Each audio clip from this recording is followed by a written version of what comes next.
In the harsh wilderness of 1870s Arizona territory, where survival meant the difference between drawing your gun first or becoming buzzard food, Thomas McKenna never imagined that saving a woman's life would cost him his freedom.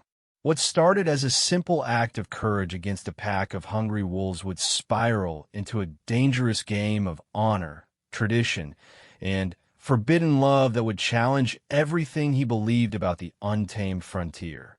When Apache warrior Ayanna declared, "You belong to me now," after he rescued her from certain death, Thomas thought she was either grateful or delirious from her injuries. He had no idea that he had just become bound by an ancient Apache law that would drag him into a world where white settlers were enemies, where his very presence could start a war, and where breaking sacred traditions could mean death for them both.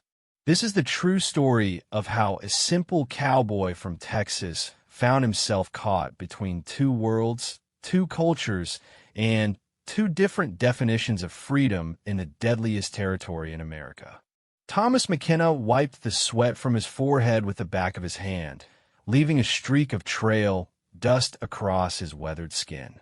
The Arizona sun beat down mercilessly on the rocky canyon, where he had been tracking his missing cattle for 3 days.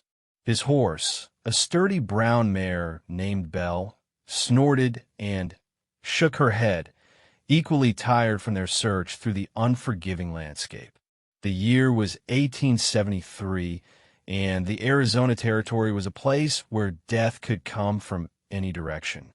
Apache raids, rattlesnakes, flash floods, or simple dehydration could claim a man's life before he knew what hit him. Thomas, at 28 years old, had survived 2 years in this harsh land by keeping his wits about him and his Colt .45 within easy reach. He had come to Arizona from his family's ranch in Texas after his father died, hoping to start fresh with a small herd of cattle and a dream of building something of his own. The dream had proven harder than expected. Between the Apache conflicts and the constant threat of cattle rustlers, every day was a fight for survival. As Thomas guided Belle down a narrow trail between towering red rocks, he heard something that made him pull hard on the reins. It was a sound that didn't belong in the desert silence, a low growling that spoke of hunger and danger. He dismounted quietly, drawing his rifle from its scabbard with practiced ease. Following the sound around a large boulder, Thomas froze at what he saw. A young Apache woman, probably no more than 20, was backed against a rock wall, facing 3 large gray wolves. Her long black hair was tangled, and her buckskin dress was torn in several places, suggesting she had been running for some time. In her hand, she held a broken tree branch, her only weapon against the predators that were slowly closing in. Thomas's first instinct was to turn away. White settlers and Apaches were enemies in this territory. The Apache leader Cochise had been fighting the U.S. Army for years, and dozens of white families had been killed in raids. Getting involved could mark him as a target for Apache warriors seeking revenge. But as he watched the woman struggle to keep the wolves at bay, something inside him refused to let him walk away. She was outnumbered and wounded, with blood visible on her left arm where one of the wolves had already gotten close enough to strike. Her dark eyes showed no fear, only fierce determination to survive, and Thomas found himself admiring her courage. The largest wolf, clearly the pack leader, was positioning itself for an attack. Its yellow eyes were fixed on the woman, and Thomas could see its muscles tensing for a leap that would bring her down. There was no more time to think.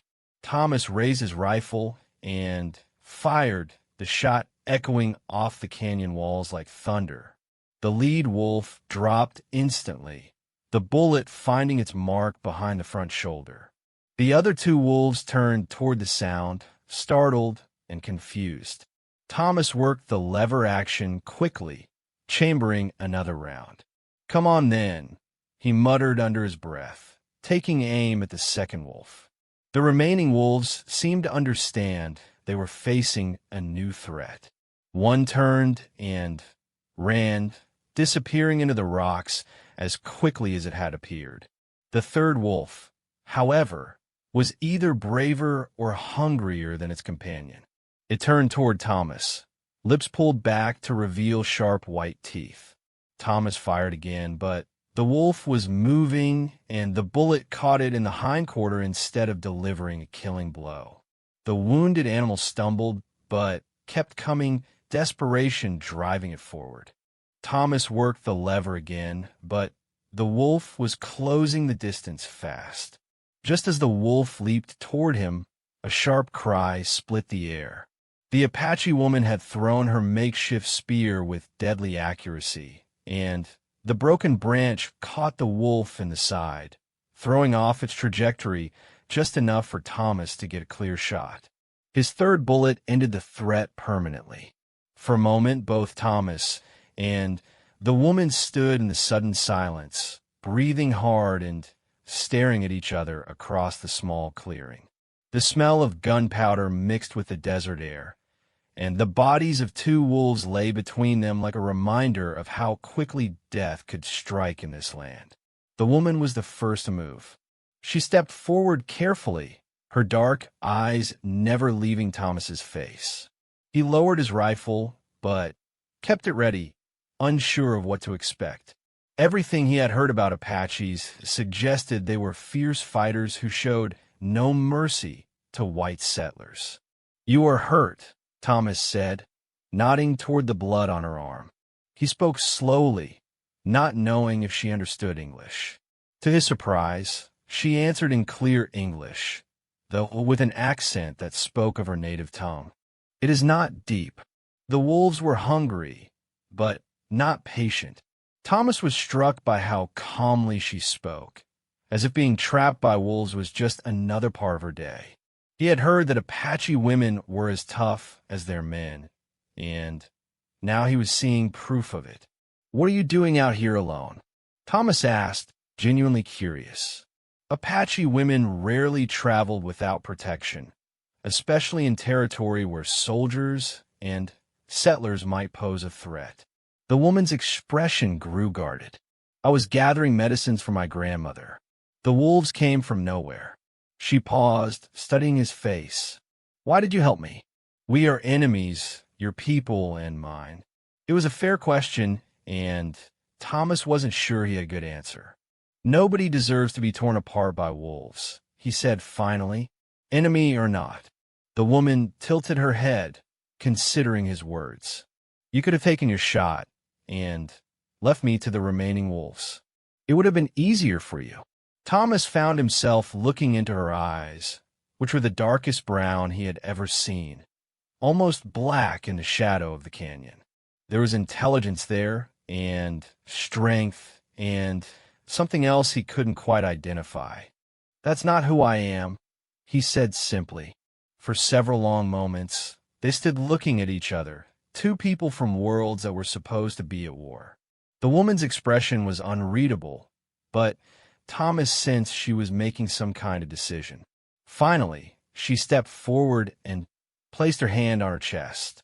"I am Ayana," she said formally, "daughter of Nailnish, granddaughter of Usin Blessed Kosali." Thomas wasn't sure if he was supposed to recognize those names, but he could tell they were important. He placed his own hand on his chest in what he hoped was an appropriate response. "Thomas McKenna. I run cattle south of here." Ayana nodded slowly. "Thomas McKenna, who runs cattle." She pronounced his name carefully, as if testing how it sounded. "You have saved my life. By the laws of my people, this creates a debt that must be repaid." "You don't owe me anything," Thomas said quickly. "I just did what anyone would do." But Ayana shook her head firmly.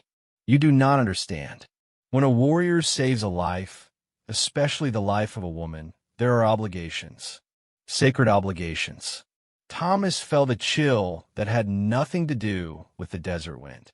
"What kind of obligations?" Ayana's expression became solemn, and when she spoke, Her words carried the weight of ancient tradition. You have bound yourself to me through your actions, Thomas McKenna.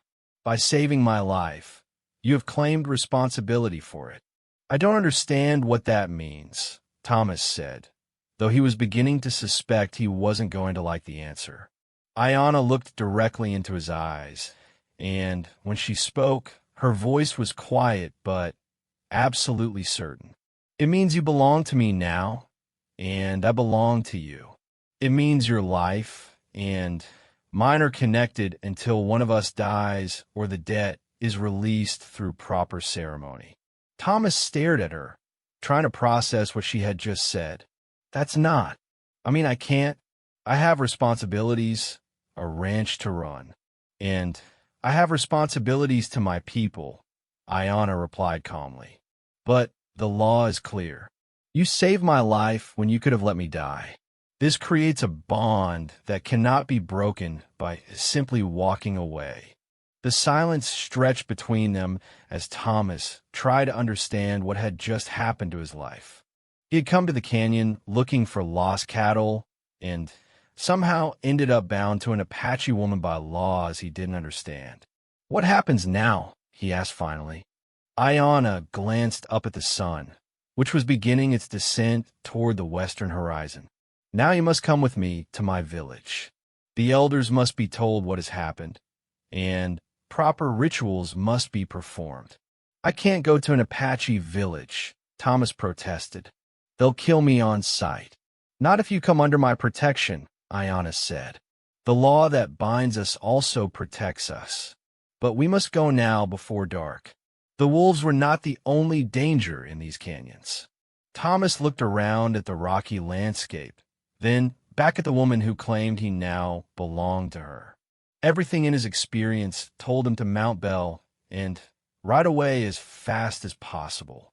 Going to an Apache village was suicide for a white man, especially in the current climate of war and hatred. But something in Ayanna's manner convinced him that she was deadly serious about these laws and obligations. And despite everything he had been taught about Apaches, he found himself trusting her. My horse, he said, gesturing toward Belle. Bring her, Ayanna said. You will need her for the journey home afterward. After the ceremonies are complete and the elders have decided what must be done, Ayanna explained. This has never happened before, a white man saving an Apache woman. There is no precedent, so the elders must decide how the law applies. Thomas walked back to Belle and gathered her reins, his mind reeling with questions and concerns. He was about to enter a world that was completely foreign to him, among people who had every reason to hate him, all because he couldn't bring himself to let a woman be killed by wolves. As he led Belle back to where Ayanna waited, Thomas caught himself looking at the Apache woman more closely. Despite the torn dress and tangled hair, despite the blood on her arm and the dirt on her face, there was something striking about her. It wasn't just her physical appearance, though she was certainly beautiful in an exotic way that was unlike any woman he had known. It was something in her bearing, a kind of quiet dignity and strength that seemed unshakable. Are you ready? Ayanna asked. Thomas took a deep breath and nodded. I guess I have to be. Ayanna began walking toward a narrow path that led deeper into the canyon system. Thomas followed, leading Belle and wondering what he had gotten himself into. Behind them, the bodies of the wolves lay in the afternoon sun, silent witnesses to the moment that had changed everything. As they walked, Ayanna began to speak quietly, telling him about her people and their laws. Thomas listened carefully, trying to understand the complex system of honor and obligation that now governed his life. The more she explained, the more he realized that there was no simple way out of the situation he had created by acting on instinct and compassion. The afternoon sun cast long shadows between the rocks as they made their way toward an uncertain future. Two people from different worlds bound together by an act of courage and an ancient law that neither of them could escape. The Apache village appeared in the canyon like a mirage that suddenly became real. Thomas had been following Ayana through increasingly narrow passages for over 2 hours, wondering if she was leading him into a trap, when they rounded a bend and emerged into a hidden valley that opened up like a secret world. The village was nothing like what Thomas had expected. Instead of the primitive collection of crude shelters he had imagined, he saw a carefully organized community of wickiups, dome-shaped structures made from wooden frames covered with brush and hide. Smoke rose from cooking fires. Children played in the dusty spaces between dwellings, and the smell of roasting meat mixed with the scent of burning wood. What struck Thomas most forcefully was the sudden silence that fell over the village as they appeared.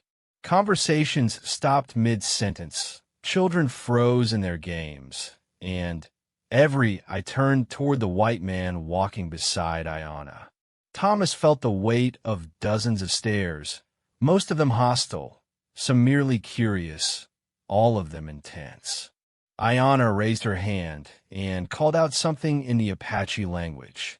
Her voice carried clearly across the village, and Thomas caught what sounded like his name among the unfamiliar words. The response was immediate and dramatic. People began emerging from their wickiups, and Thomas could see men reaching for weapons that had been set aside for daily tasks. "Stay close to me," Ayana said quietly, "and do not reach for your gun, no matter what happens." Thomas nodded, though every instinct screamed at him to have his hand near the Colt at his side. The crowd of Apache people was growing larger, and their expressions were not friendly. Several of the men were pointing at him and speaking rapidly in their native language, their voices rising with what sounded like anger. An older man with silver-streaked hair and deep lines around his eyes stepped forward from the crowd.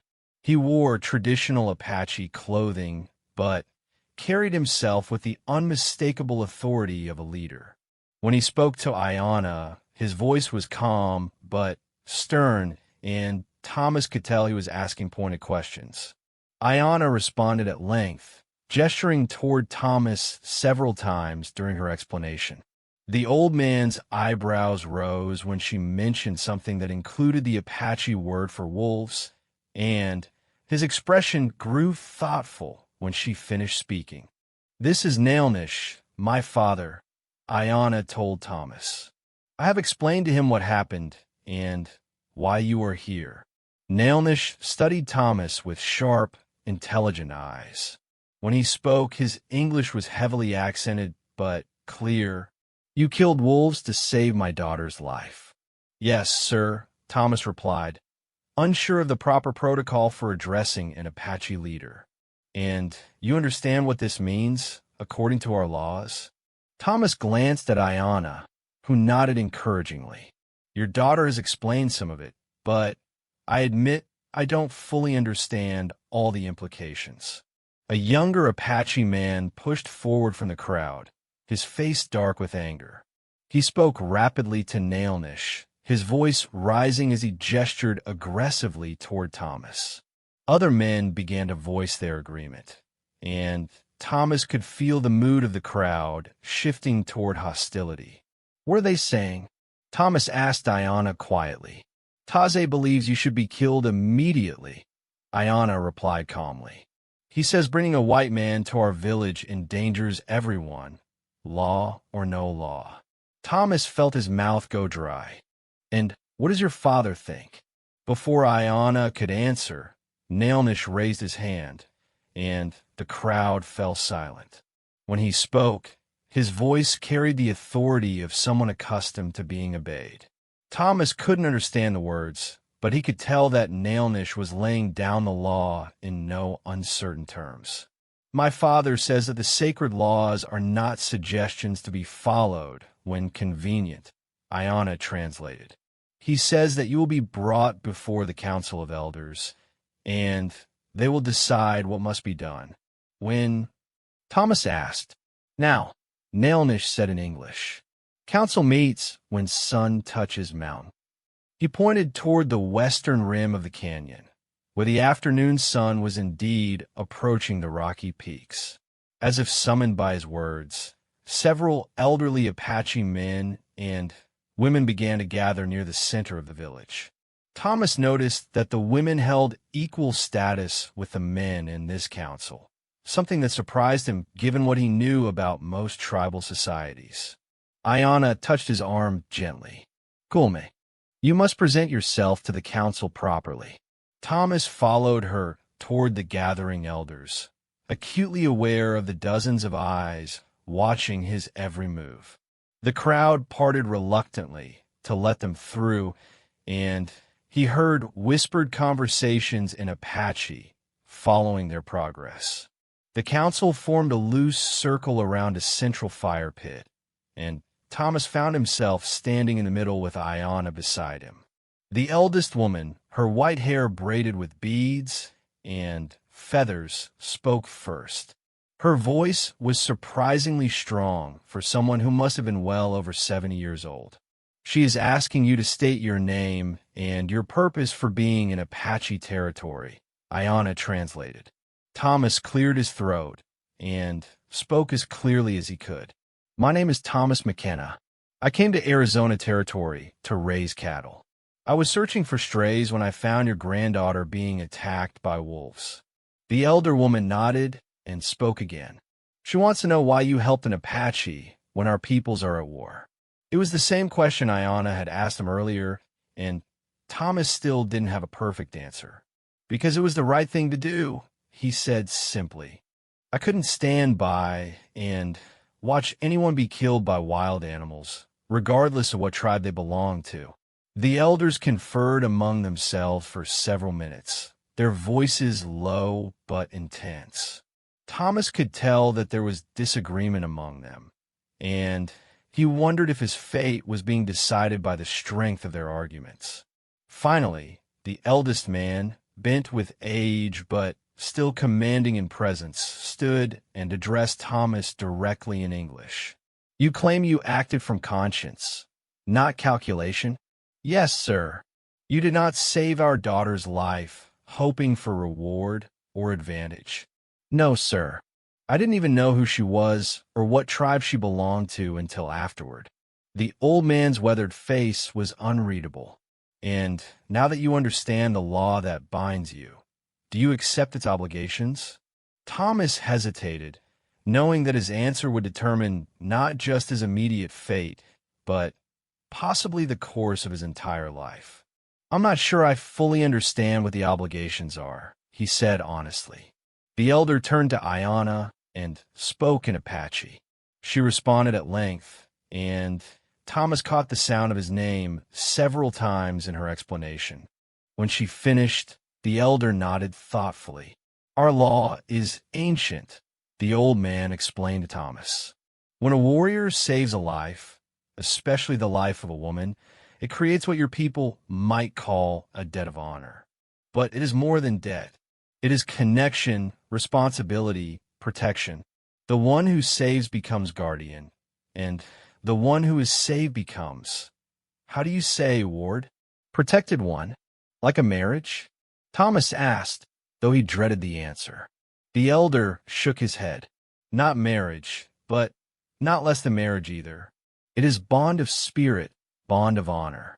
In old days, such bonds often led to marriage, but not always. Sometimes they created different relationships.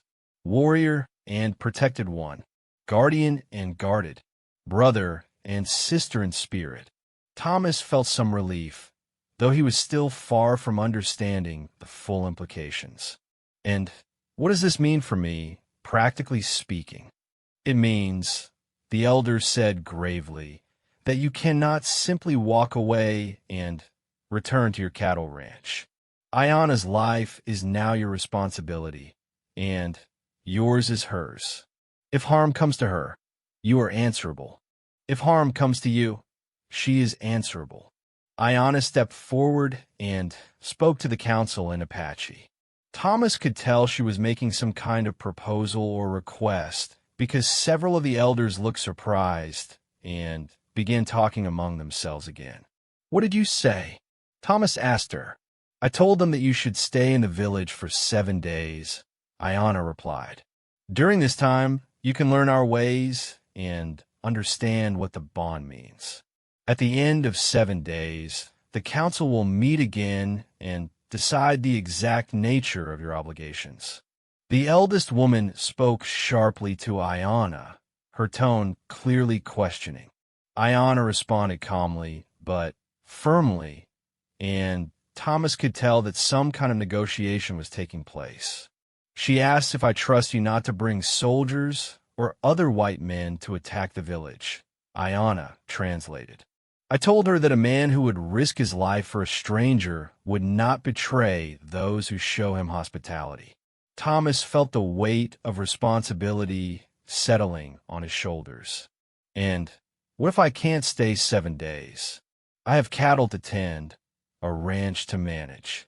The elder man's expression grew stern. "Your cattle will not die in 7 days. But this decision will affect the rest of your life and the life of our daughter. 7 days is small price to pay for understanding." Looking around the circle of weathered faces, Thomas realized he had no real choice. To refuse would probably mean death, and even if he somehow escaped the village alive, he would never know peace wondering what obligations he had accepted by saving Ayana's life. "I'll stay," he said quietly.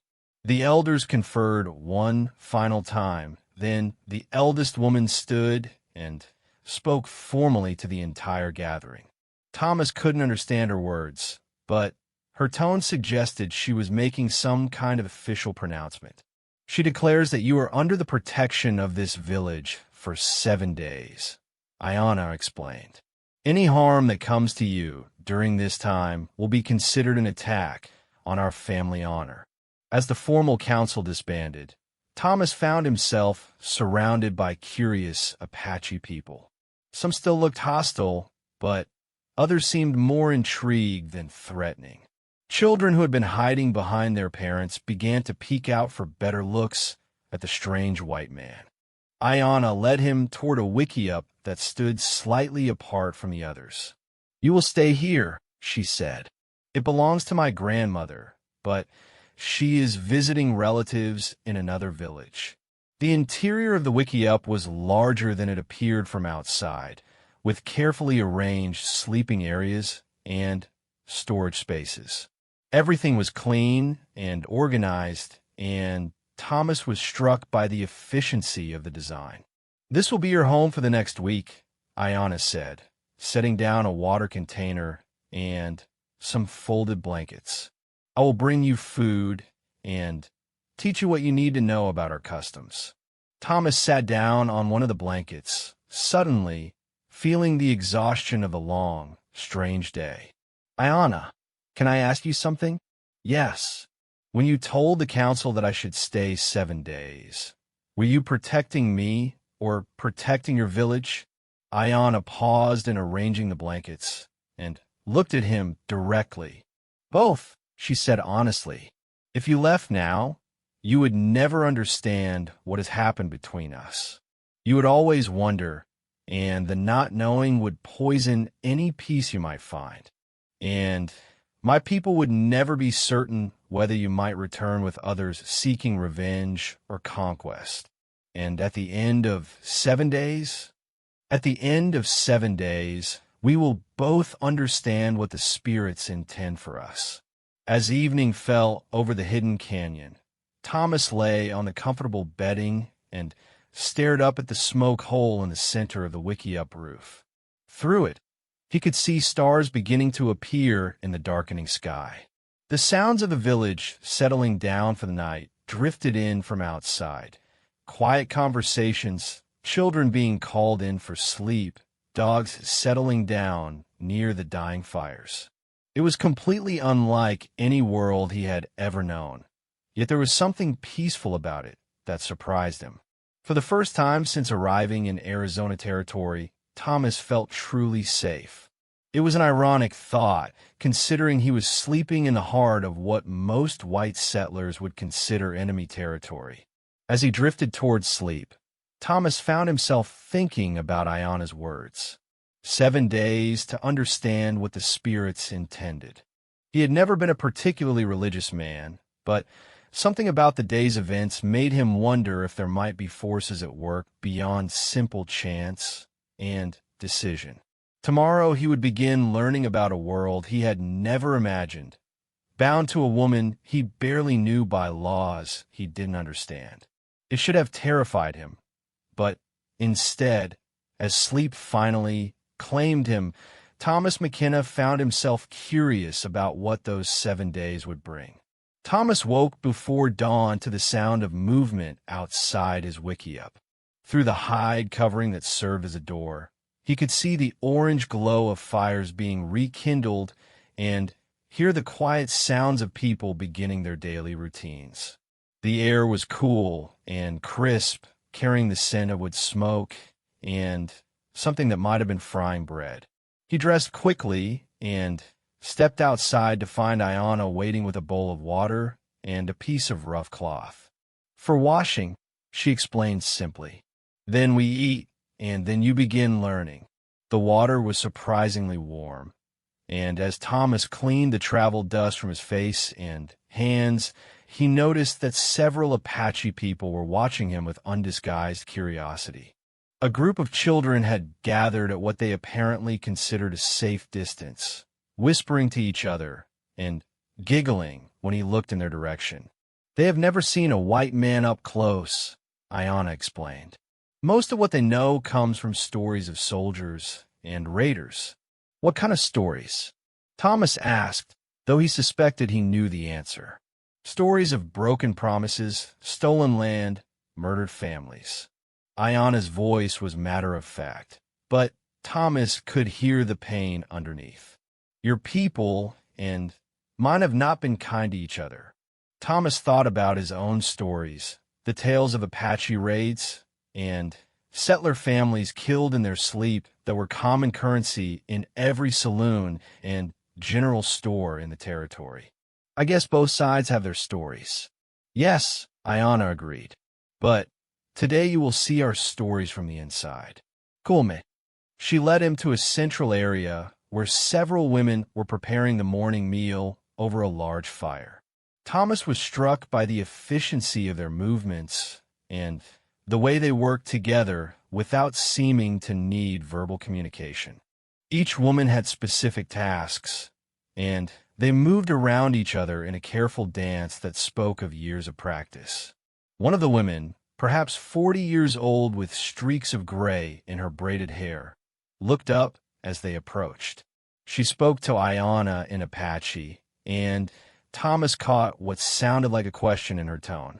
"This is Desba, my aunt," Ayana said. "She asked if you know how to work, or if you're like the soft men from the eastern cities." Thomas found himself smiling despite the implied insult. "I've been working cattle and horses since I was 12 years old. I can pull my weight."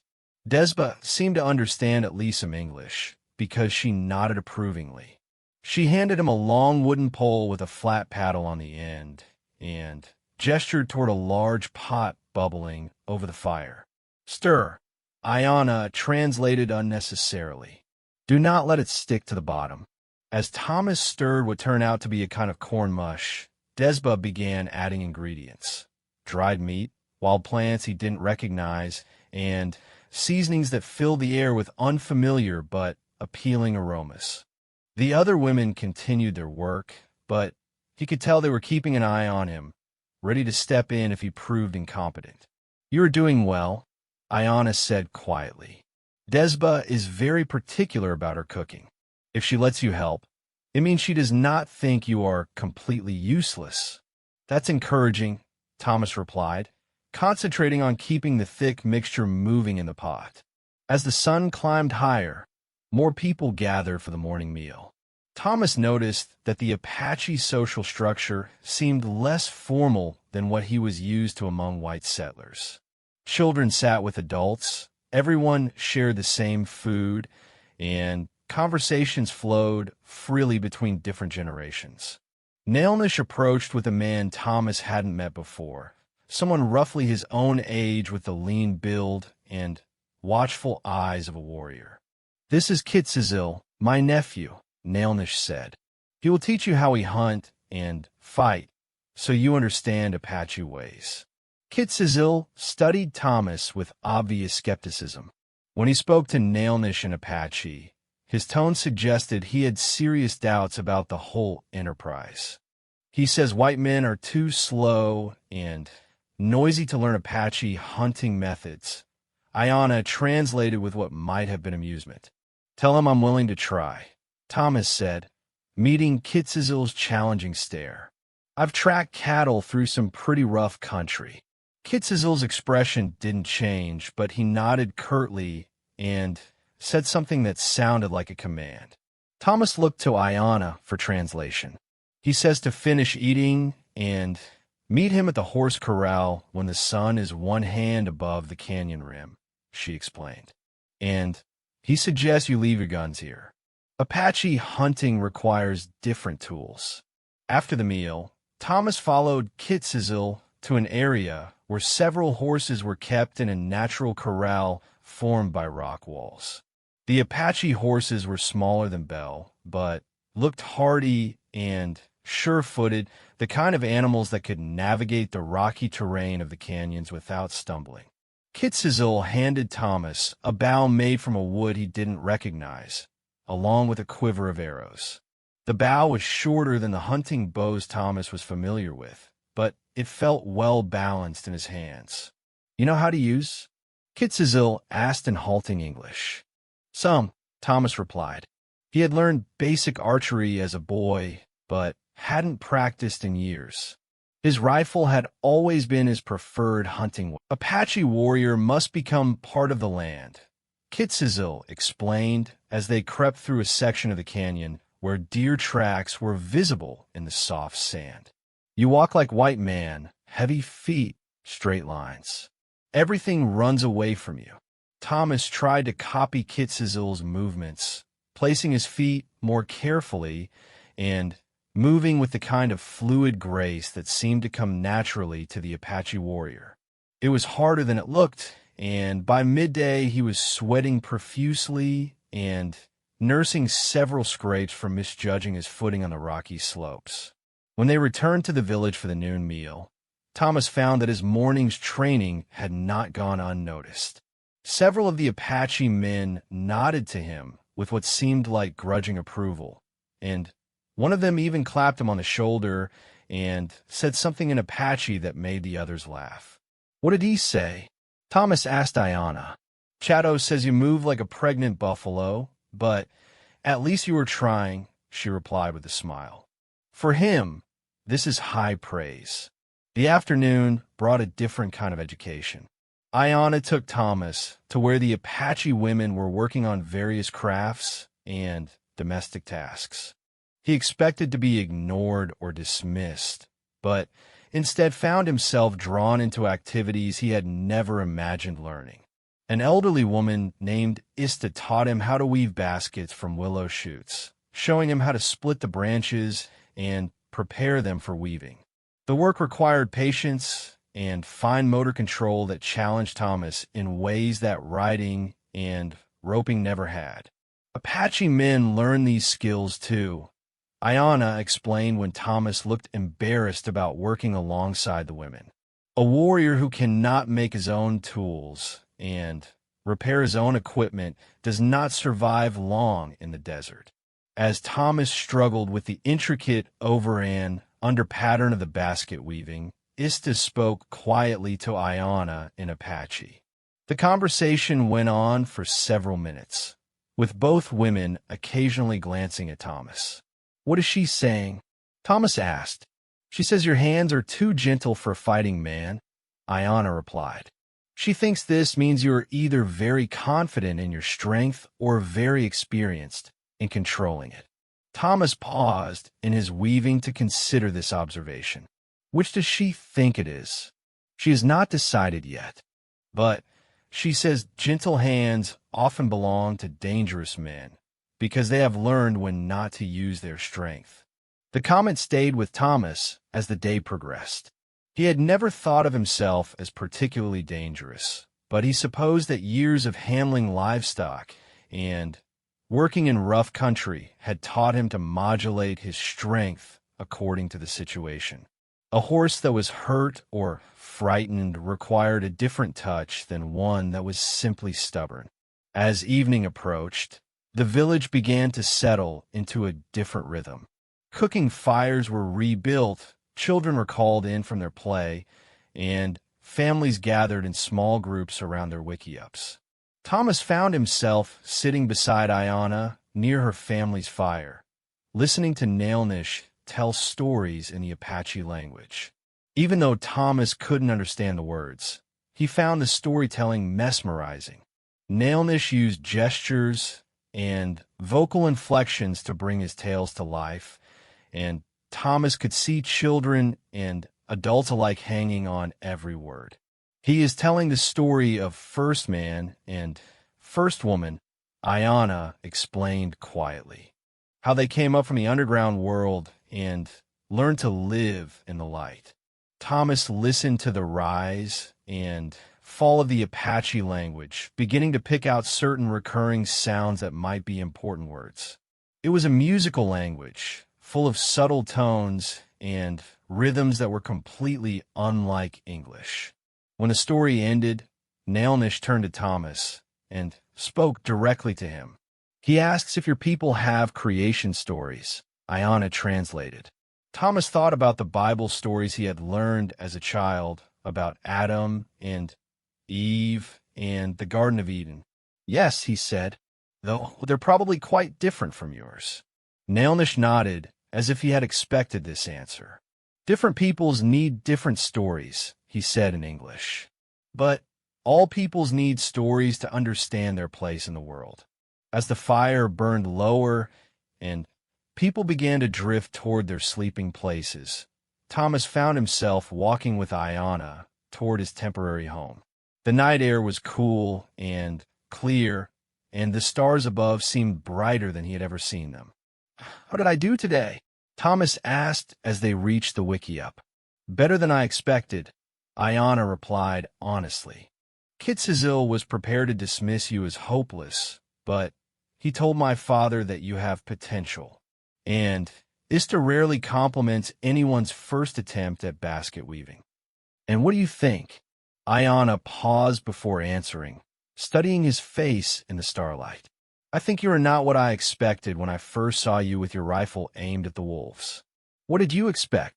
"A typical white settler. Someone who saw the world in simple terms, who believed that might makes right, and that Apache ways were primitive and worthless." She paused. "Instead, I see someone who is willing to learn, who respects what he does not understand." Thomas felt a warmth that had nothing to do with the desert climate. "I've learned more in one day here than in 2 years of living in the territory." "Good," Ayanna said, "because tomorrow will be harder.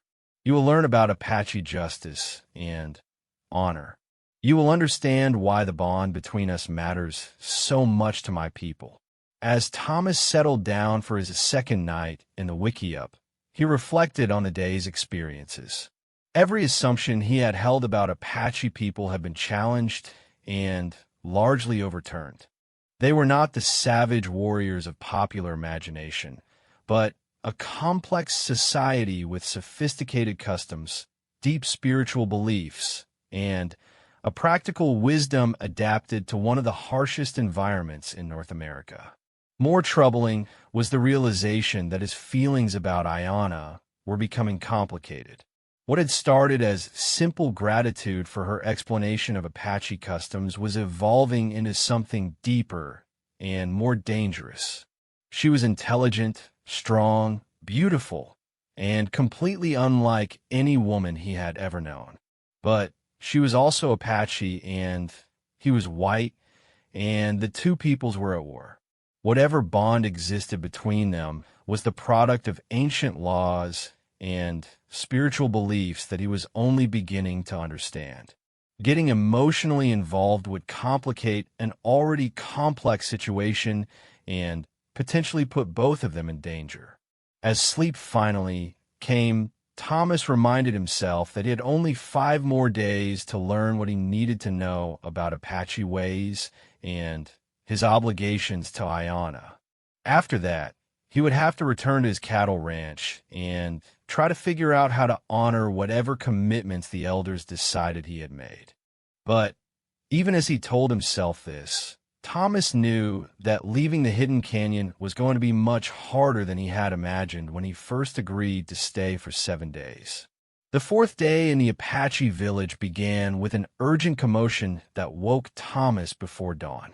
He could hear rapid conversations in Apache and the sound of people moving quickly through the village. When he emerged from his wiki-up, he found Ayanna waiting for him, her expression grave. "What's happening?" Thomas asked, immediately alert. "Scouts have brought word of soldiers approaching from the east," she replied tersely. "A full patrol, maybe 20 men, heading directly for the canyon entrance." Thomas felt his stomach drop. "Do they know about the village?" "We do not think so, but they are following tracks. Possibly the tracks you and I made when we came here 3 days ago."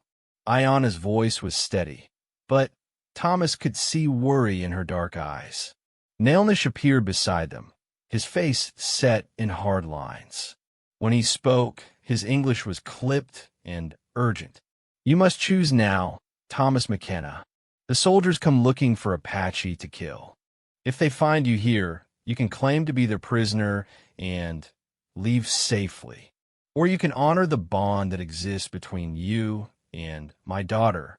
The implications hit Thomas like a physical blow. "You're asking me to fight against my own people. I am asking you to decide who your people are," Nailnish replied bluntly. "The sacred bond makes Ayanna your responsibility. If soldiers threaten her life, what does your honor demand?" Thomas looked around the village and saw people preparing for the worst.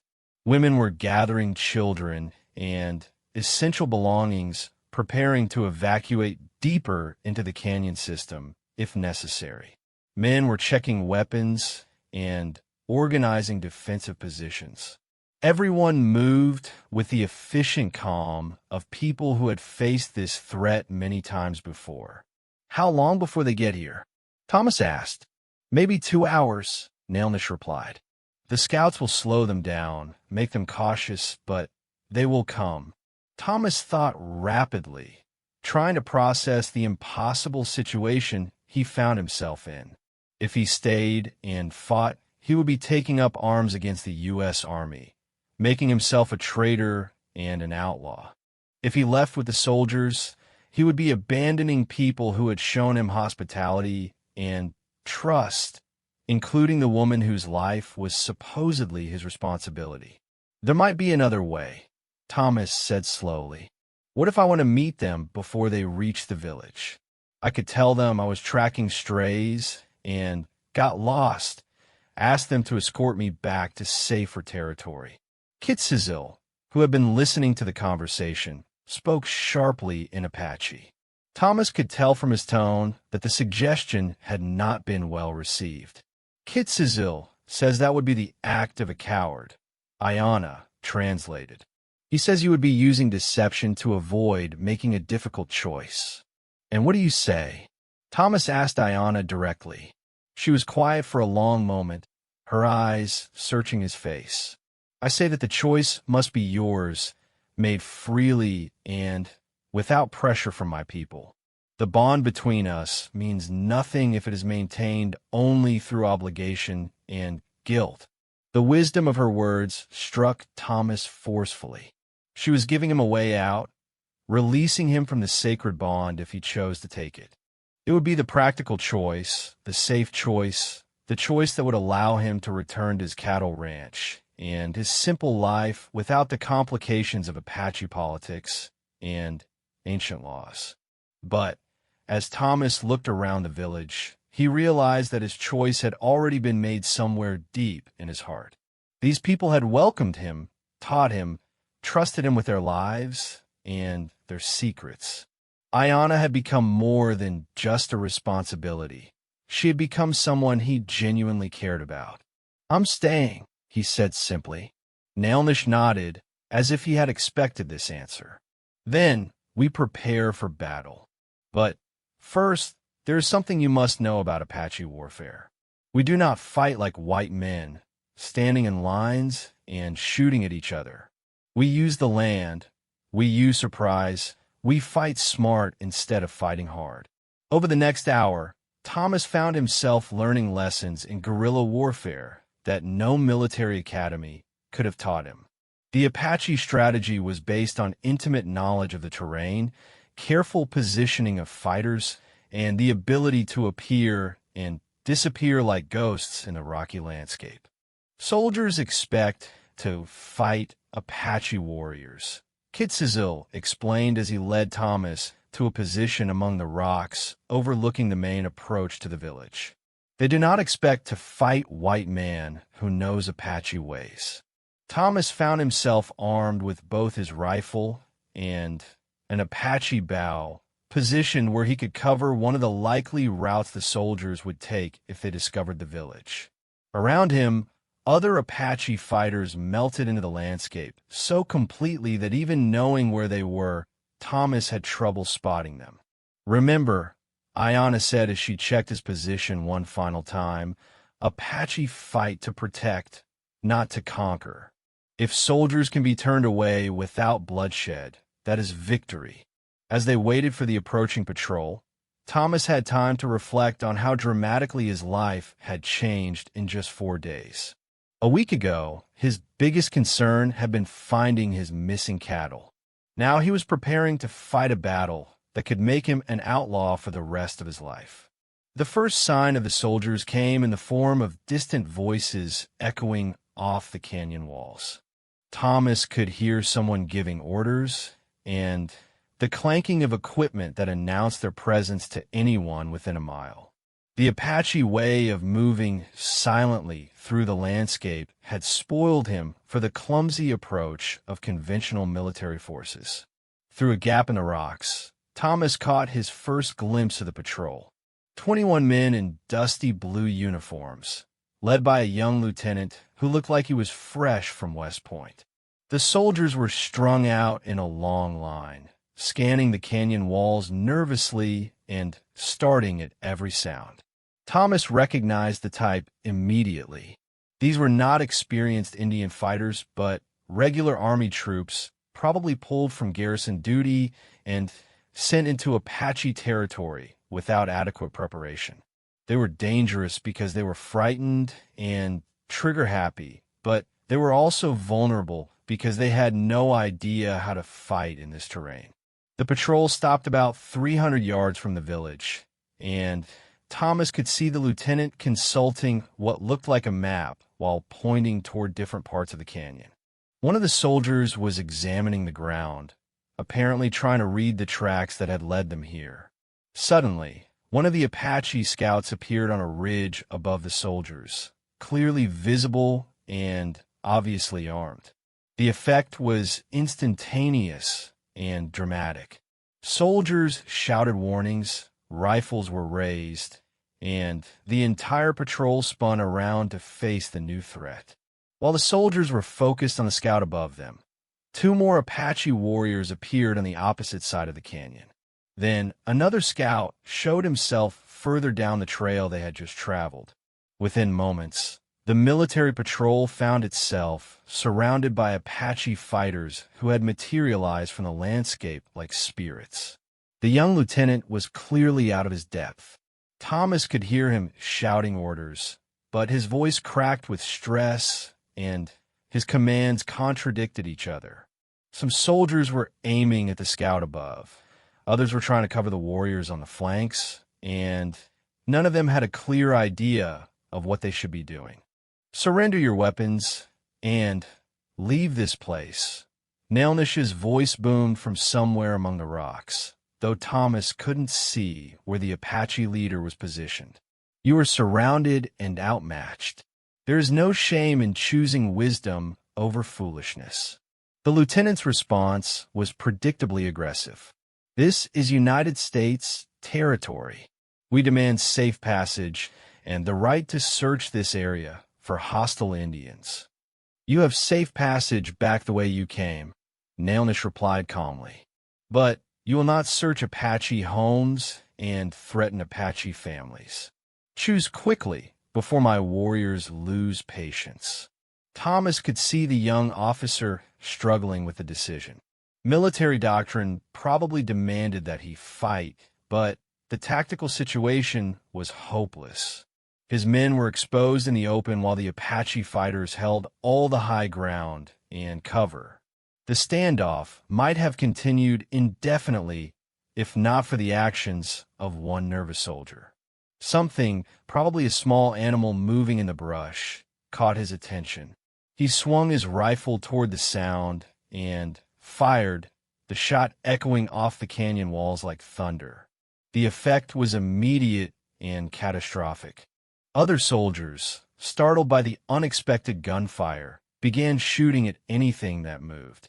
The Apache warriors responded with devastating accuracy, their arrows and rifle shots finding targets with a precision that came from intimate knowledge of the terrain. Thomas found himself with a clear shot at one of the soldiers who was firing wildly toward where Ayanna was positioned. For a split second, he hesitated, knowing that pulling the trigger would cross a line from which there was no return. Then he saw the soldier's bullet strike close to Ayanna's hiding place, and his decision was made. His shot took the soldier in the shoulder, spinning him around and dropping him to the ground. Thomas immediately shifted position, following the Apache tactic of never staying in one place after revealing his location. The battle was over almost before it began.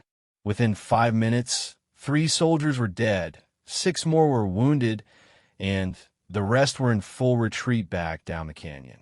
The young lieutenant was among the wounded, clutching a bleeding arm and calling for his men to fall back to defensible positions that didn't exist.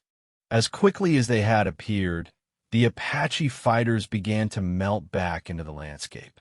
Thomas made his way down to where Nailnish was standing over the wounded lieutenant, his rifle pointed at the young officer's chest.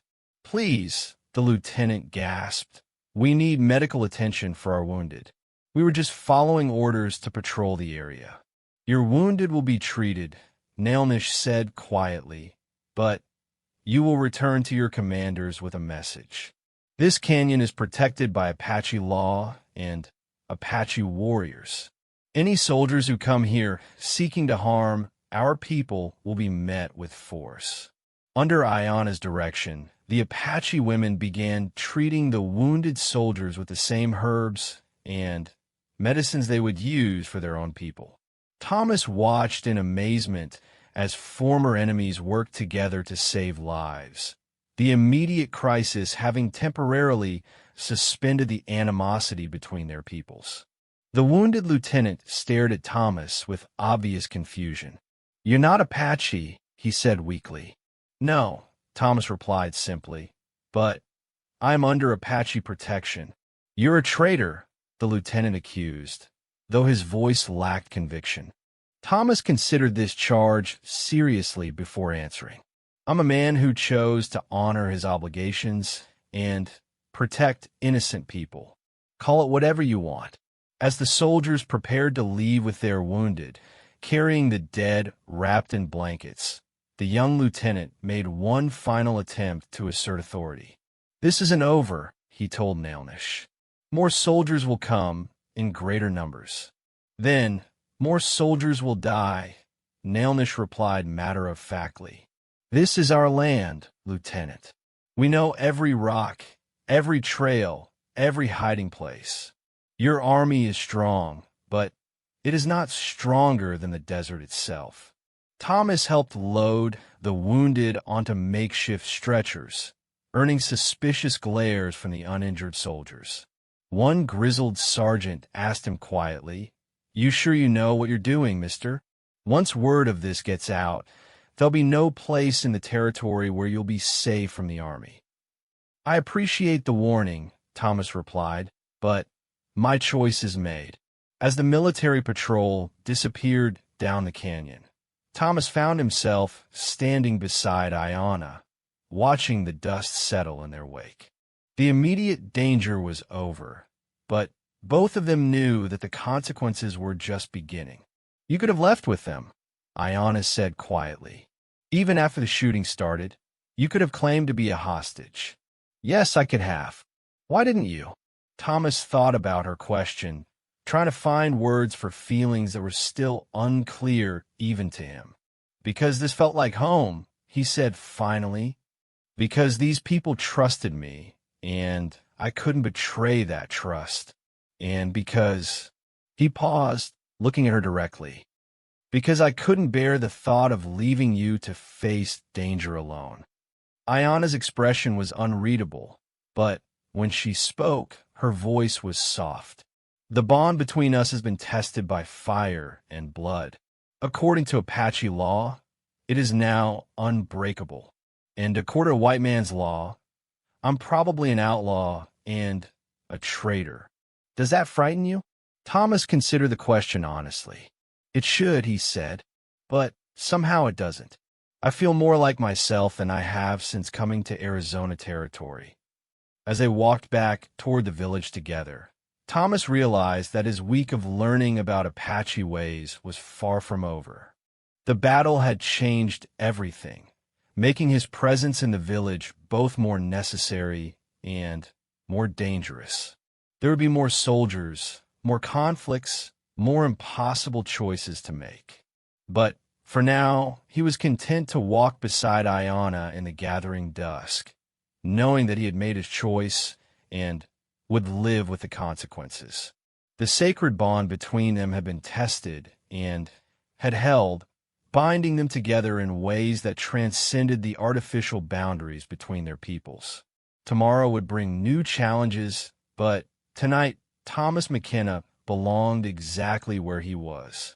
The seventh day dawned clear and bright, but Thomas could feel the weight of decision hanging over the village like storm clouds.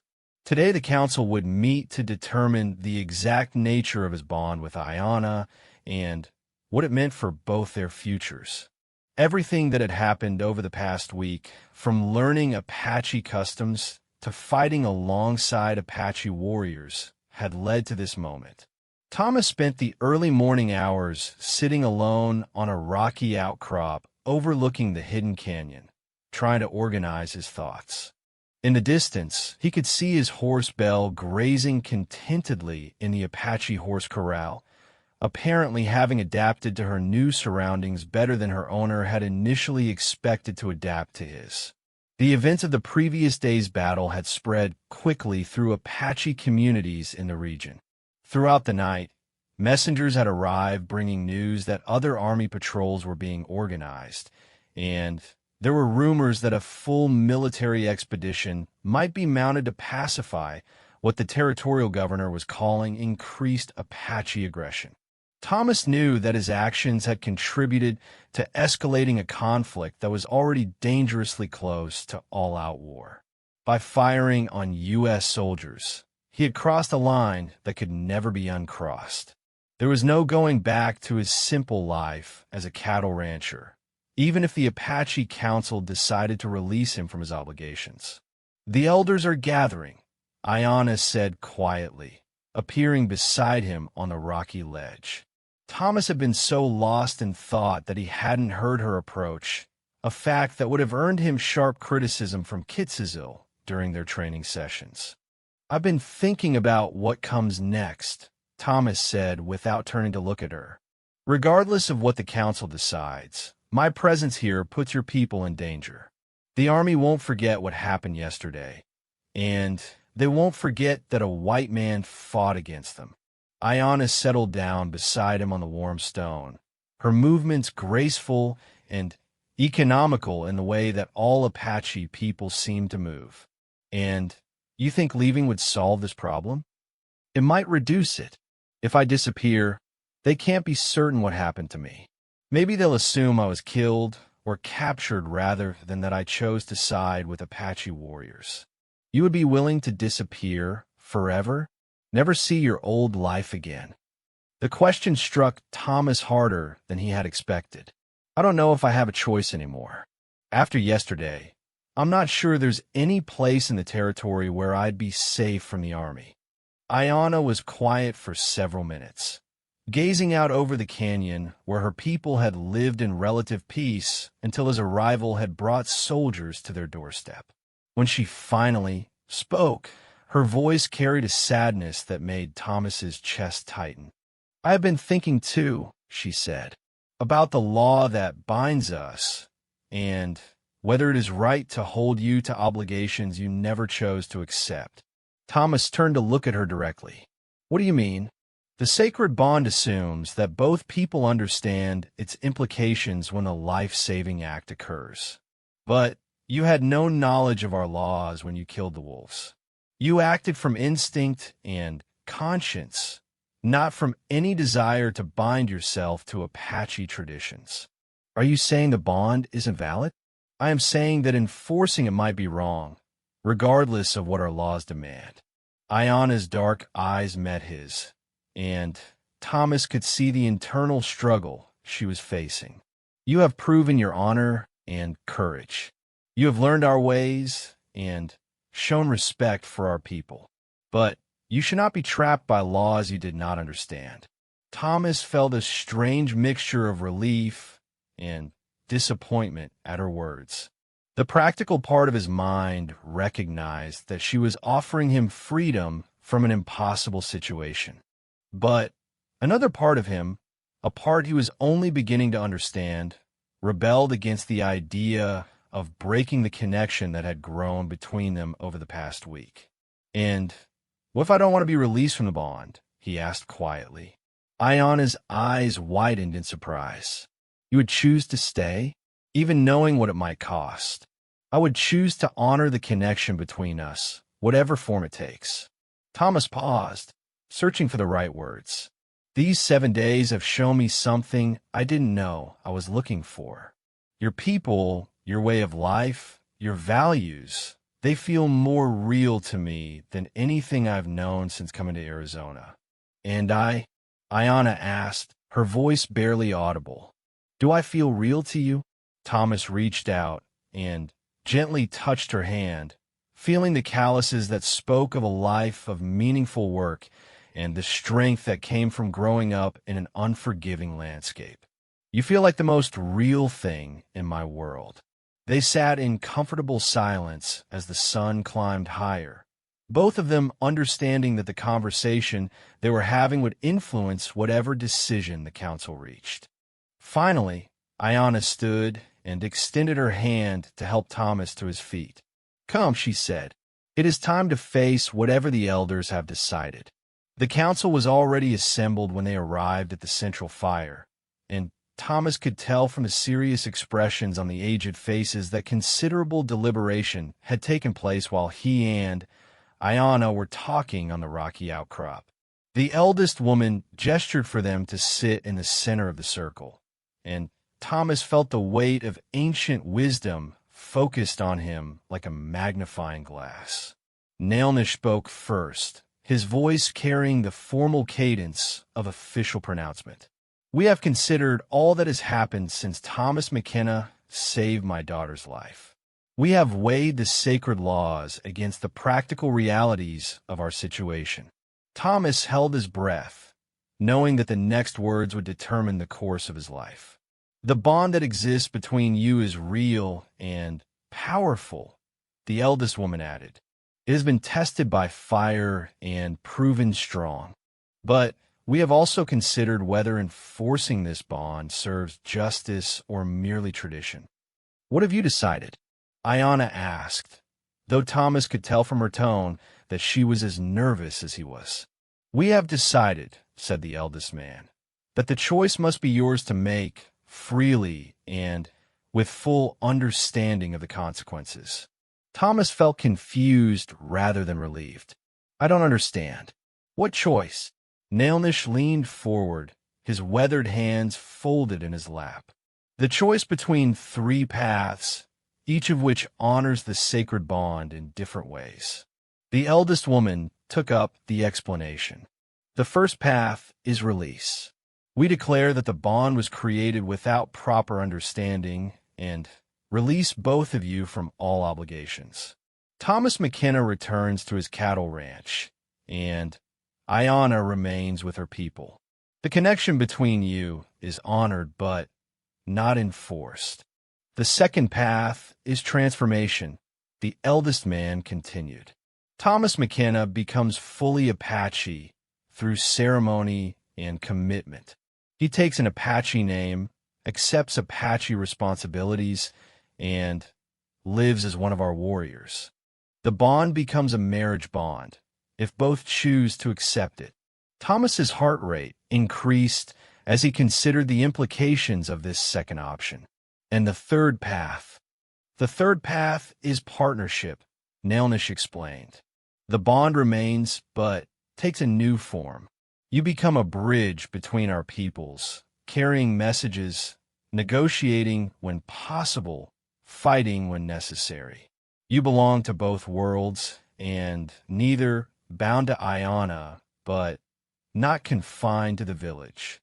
The three elders looked at Thomas and Ayanna expectantly, and Thomas realized that they were waiting for an immediate decision. There would be no time for lengthy deliberation or private consultation. I need to know something first, Thomas said, looking directly at Ayanna. Not what duty or lore requires, but what you want. If you could choose any of these paths without considering obligation or tradition, which would you choose?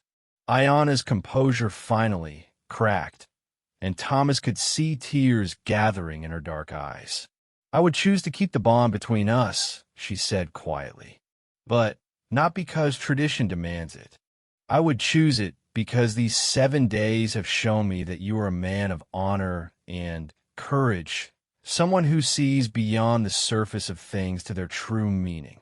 And I would choose to stay bound to you, Thomas replied, because you have shown me a different way to live, a better way to see the world and my place in it. The eldest woman smiled for the first time since Thomas had met her. Then the choice is made.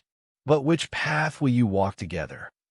Thomas and Ayanna looked at each other, and some wordless communication passed between them. The third path, Ayanna said firmly. Partnership. Partnership, Thomas agreed. I want to honor both worlds, not abandon one for the other. The eldest man nodded approvingly. This is wisdom. The bridge between peoples is always more difficult to build than the wall between them, but it is also more valuable. What followed was a ceremony unlike anything Thomas had ever experienced. Using rituals that predated the arrival of white settlers by centuries, the Apache elders formally recognized the bond between Thomas and Ayanna, while also acknowledging his role as a bridge between cultures. The ceremony involved the exchange of symbolic gifts, the speaking of formal vows in both English and Apache, and the creation of a sacred object that would represent their partnership. Thomas found himself wearing a necklace that combined traditional Apache turquoise with a piece of silver from a Mexican peso, symbolizing the crossing of cultural boundaries.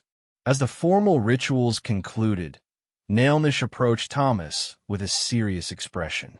You understand what you have committed yourself to? You will be trusted by neither side completely, welcomed by neither side unconditionally. You will walk a path that few men have ever attempted. I understand the risks, Thomas replied, but I also understand the potential. Maybe it's time someone tried to build bridges instead of walls. And you, my daughter? Nailnish turned to Ayanna. You accept the dangers that come with binding yourself to a bridge walker? I accept them gladly, Ayanna replied, and I will walk the bridge beside him. As the sun set over the hidden canyon on Thomas's seventh day among the Apache, he found himself contemplating a future that would have been unimaginable a week earlier. Tomorrow he would begin learning how to navigate between two worlds that viewed each other as enemies, carrying messages and building understanding one conversation at a time. It would be dangerous work. Both sides would view him with suspicion, and there would be times when his loyalties would be questioned and his motivations doubted. But as Thomas looked at Ayana, wearing her own symbolic necklace that marked her as his partner in this unprecedented venture, he felt a sense of purpose that had been missing from his life since arriving in Arizona territory. "You belong to me now," Ayana had said after he saved her from the wolves, invoking an ancient law that neither of them fully understood at the time. Now, 7 days later, they both belonged to something larger than themselves, the possibility of peace between peoples who had forgotten how to see each other as human. That night, as Thomas prepared for what might be his last sleep in the Apache village for some time, he reflected on how dramatically his life had changed. A week ago, he had been a lonely cattle rancher struggling to survive in hostile territory. Now he was part of a sacred bond that committed him to work for understanding between Apache and white settlers. It was not the life he had planned, but as he drifted off to sleep listening to the night sounds of the village that had become his second home, Thomas McKenna realized it was exactly the life he had been meant to live. The wolves that had threatened Ayana's life had ultimately led him to his true purpose, and for that, he found himself grateful to the spirits that Apache people believed guided such encounters. Tomorrow would bring new challenges and difficult choices, but tonight, Thomas belonged exactly where he was, bound by sacred law and personal choice to a woman and a cause that had given his life meaning he had never known he was seeking.